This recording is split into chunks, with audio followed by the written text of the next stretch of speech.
Welcome to another episode of The Brand Called You, a podcast and podcast show that brings you leadership lessons, knowledge, experience, and wisdom from thousands of successful individuals from around the world.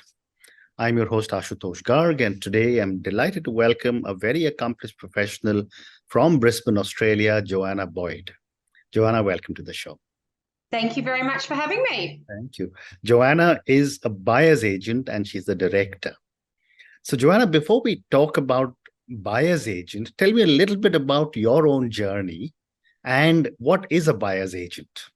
Sure. So my journey's been a little bit unique. I've been navigating the real estate sector in Queensland for the last 25 years, held various roles, absolutely adore property. There's so many facets to property in general.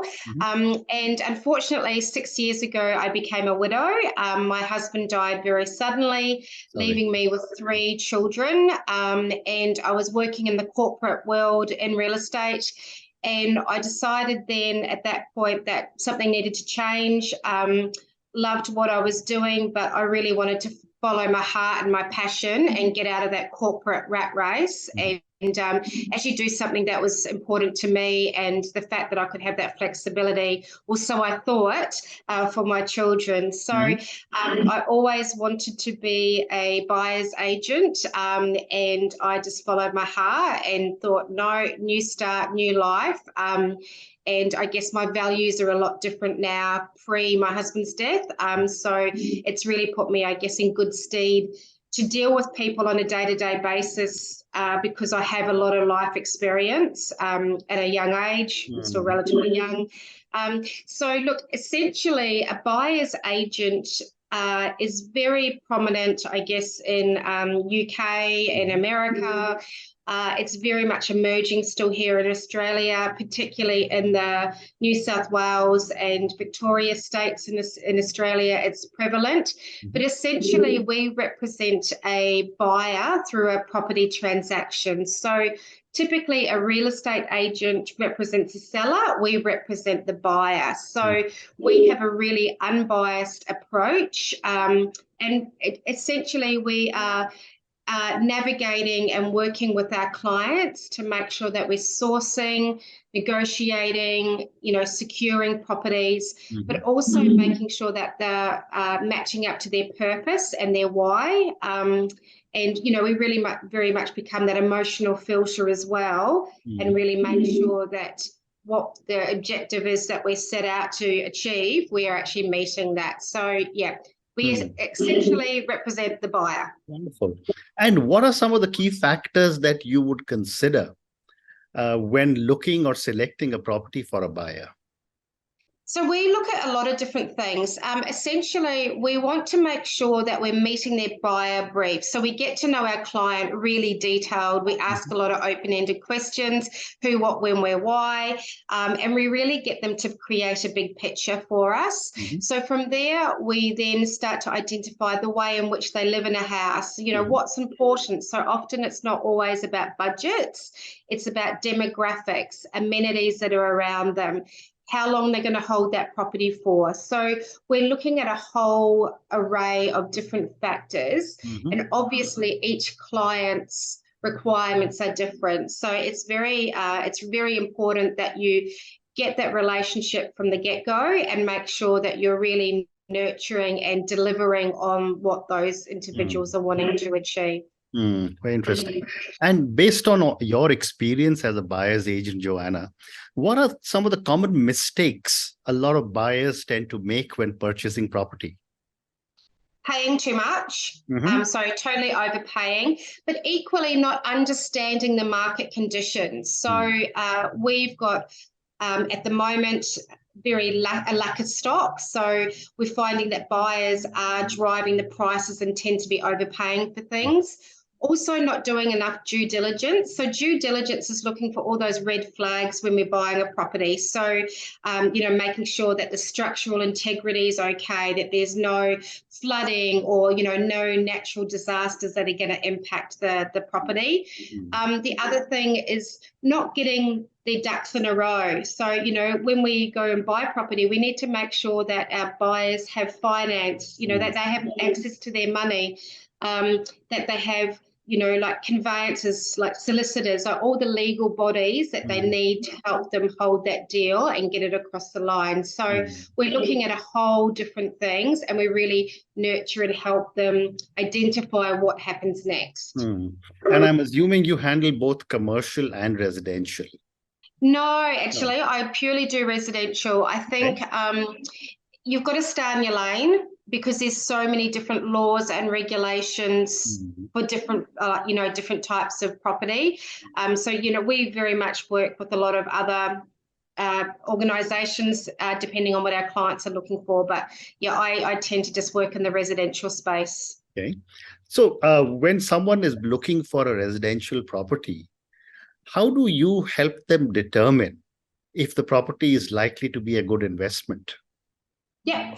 So what we do, we're very, very transparent. So we do a lot of data and analytics. So the first step is to identify a property, and then we flush out. We use like different marketing platforms and project marketing tools to really flush out those properties. And we're looking at anticipated valuation on the property, comparable sales. And there's a whole bunch of factors that we look to make sure that it stacks up on paper, and that, you know, we're not buying a dud. And then if we feel like it is going to, you know, work out for the buyer, coupled with their buyer brief, then we would then physically inspect the property. We go and inspect every single property to make sure that it's okay. You know, obviously when you walk through a property, and it's very different to seeing pictures online. So it's really important for us, and it's a massive value add that we can go and tell them about the cars that are parked on the side of the road, or, you know, how the neighborhood is, how the house smells and feels.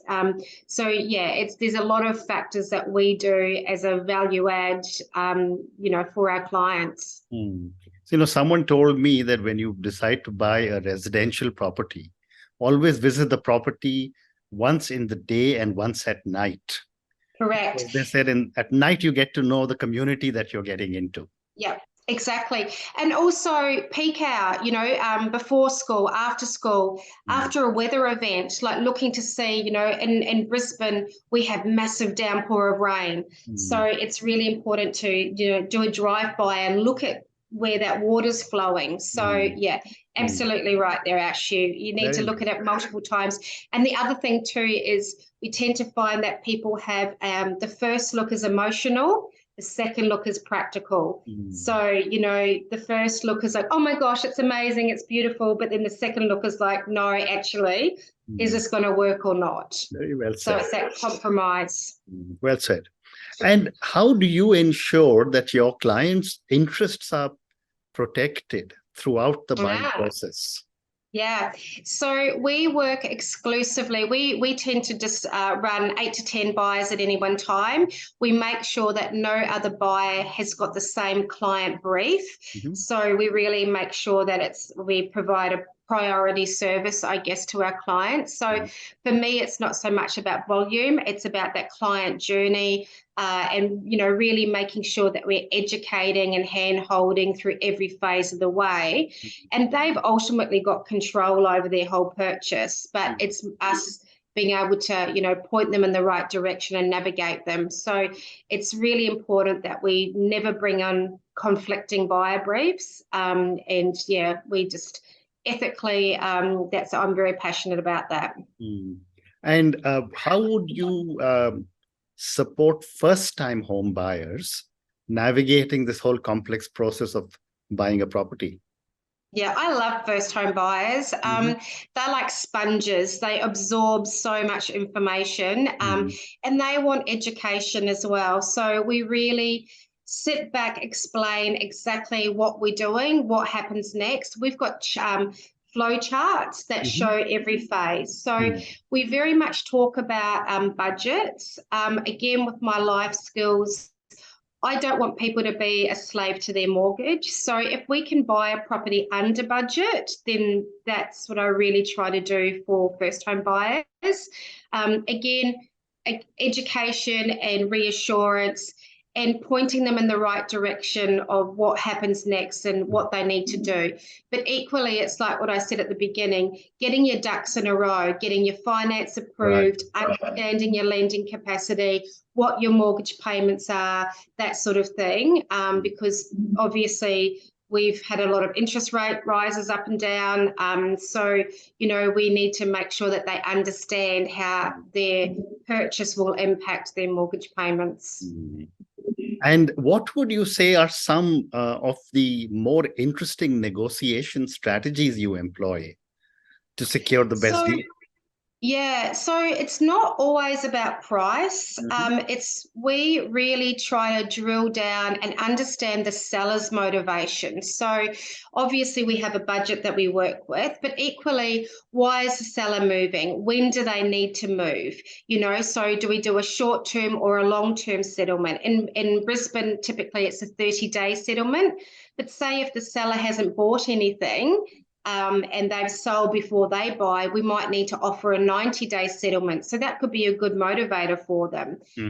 Equally, we try to sometimes do what you call a contemporaneous settlement. So you're settling, the buyer and the seller are settling on the same day. So it's very much about having that open dialogue with the real estate agent who's representing the seller to then go, okay, well, our buyer can accommodate you this way. And that's how we get the deals across the line. So, and again, it's leveraging off things. If we have to do a building and pest inspection and it comes up with some flaws in the property, then we can go back to the agent and go, there's XYZ issues. We would like a price reduction of whatever, and we would help our buyers do that. So again, it's always putting your buyer's best interests at heart. Wonderful. My next question is that how has technology impacted your work? Because now everything is available online. You can have 3-dimensional walkthroughs, etc., etc. Yeah. How do you leverage technology? I think technology is great in the first instance. Sometimes it can be negative for us because our buyers will go, oh, but on this real estate portal, it said it sold for this or what have you. They're not actually seeing what's happening on the ground. So what we try to do is, yes, that's great to use those platforms for evidence and data and analytics. But again, by us physically being on the ground, physically going into the properties, hearing, seeing, smelling things, I don't think customer service is still paramount compared to all the technology. So, yeah, I think it's just finding that happy medium. Some people are very data driven and love all of that. So again, it comes back to your client brief and understanding, is your buyer a kinetic learner? Are they a listener? How do they want that information? So we tend to customize it depending on how they like that information. So there's benefits to both, but we use multiple different platforms. We're always trying different things and integrating it into the business. Some stick, some don't. So it just depends, but it's a massive evolving piece. Well said. And now my next question is a little bit of an overview of what do you see as some of the emerging trends in the Australian property market? And I know this is a very general comment because I'm sure Brisbane is different from Sydney. But what do you see as the potential trends and what should potential buyers be aware of? Sure. I think the biggest thing, and I think you said it perfectly, there's so many different markets within Australia, not just state or territory based, but even in Queensland, you've got your regional, your metropolitan areas, all the markets are different. So I think people sometimes customize them all into one little box. So it's very much about knowing your market. Since COVID, we all live differently now as well. So we're finding that people are having more work from home opportunities. So the way in which people are living in a house is quite different. So we need to be mindful about home offices. Just the whole configuration of a property is different. So there's those sort of factors. We're finding that property that's already been renovated they tend to go higher in price because we do have a bit of a building shortage with trades and supplies and demand. So we're finding that, people that are buying property to renovate, there's often budget blowouts and things like that as well. So it's really, there's so many different factors in the market. But again, it comes back to what is your purpose? What are you actually wanting to achieve? Is it a short-term or a long-term hold? Is it an investment? Is it an owner-occupier or whatever it is? So I think you need to make sure that you're doing your research depending on what that need is that you're trying to fulfill. Very interesting. And, there are also a lot of people who tend to look at investments in different markets. So what would your advice be for a potential property investment investor only? Yeah. Not someone who wants So to go I actually guess, live there. yeah, I think the biggest thing with investors is understand your investment strategy, because your strategy is going to be different to somebody else's, right? So some people want to negatively gear or positively gear, have a certain rental yield that they're trying to achieve. So we're not financial advisors, but we work with them a lot and with our buyers, and we would get instructions from the financial advisor to say, this is what we're wanting to achieve. Sorry, just get rid of that. This is what we're wanting to achieve, and then we would deliver on that outcome. So again, it's understanding your financial strategy is really, really pertinent, and it's going to differ for everybody. Well said. So, Joanna, I have time for two more questions. My next question is, how do you keep up to date with what is happening in the market? What are the trends? What are regulatory issues? And what are some of the property hotspots in the areas that you work in?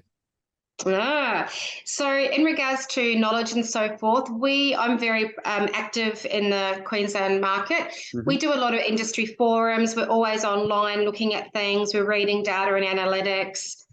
So we try to sponge off as much as we can and then give that back to our clients. So, yeah, there's so many different ways that we can look at it, but I think it's always hands-on is always good, physically going to road shows and seminars and understanding. In regards to hotspots, there's so many different pockets as to what, where we could go. Regional areas are doing really well.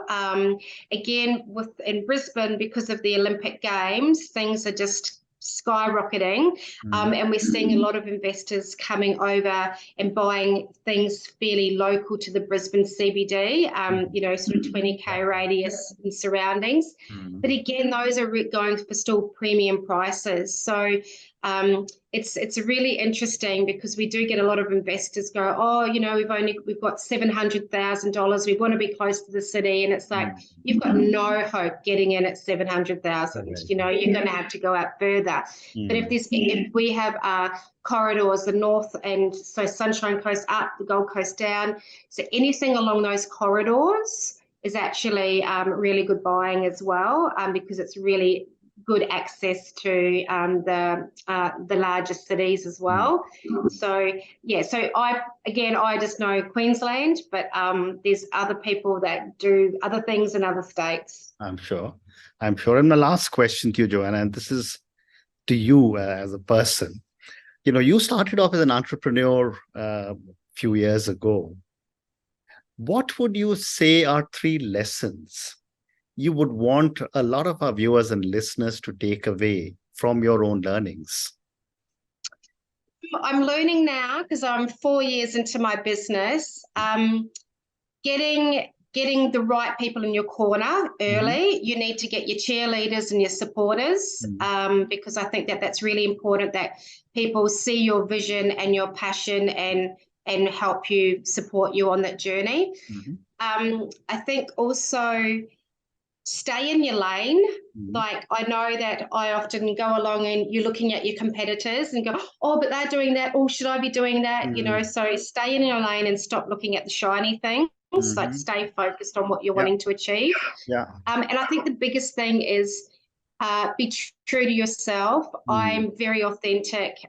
You get what you see with me. I'm very yeah, I just genuinely want to help people. And so for me, authenticity is paramount. And it's really important that you have that open, communicative dialogue in all that you do, whether it's clients, your colleagues, referral partners, or whatever it may be. But just be true to yourself and really know your why and your purpose. And I think that that's just puts you in good stead.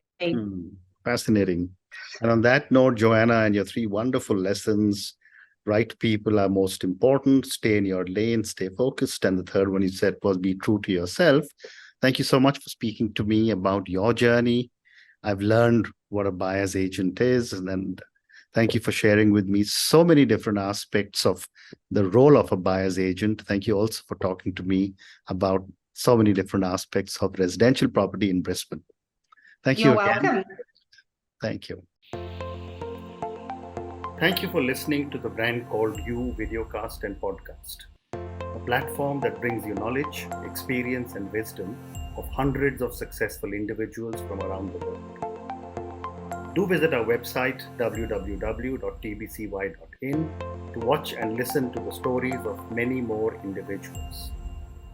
You can also follow us on YouTube, Facebook, Instagram, and Twitter. Just search for the Brand Called You.